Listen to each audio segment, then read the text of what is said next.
বন্ধুরা যে দুপুরের খাওয়ার আছে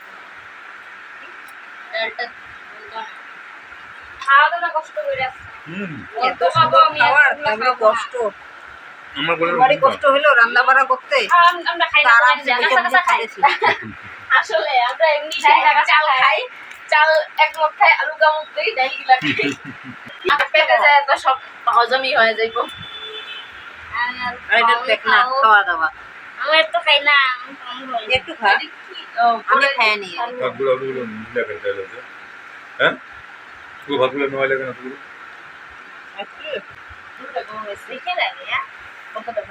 খাওয়া শান্তি নেই তোর খাওয়াটা দিবি ডাইন হাত দিয়ে খাইতেছি হ্যাঁ তোর খাওয়াটা খা বা হাত দিয়ে খাওয়া তোর খাওয়াটা পিস তো অমনি করে ভাত দেয় নাকি রে বাবা ডাইন হাত দিয়ে খাই ভাতটা আগাই নিয়ে আর বা হাতে না মানুষ মোবাইলে না কয় মানুষ কমেন্টও করে আবার যে বা হাত দিয়ে খাইতেছি আচ্ছা তুই খা তো বা হাত দিয়ে কেউ খায় না ডাইন হাত দিয়ে খায় উল্টাটা উল্টা করে উঠতেছিস সুন্দর হচ্ছে রান্না বড়িয়া রান্ধনি বুঝলি তো ওটা খা রান্ধনি ভালো রান্না আবার কেন দিস তুই বুঝছো আমি কেন কই রান্ধনি তো আমি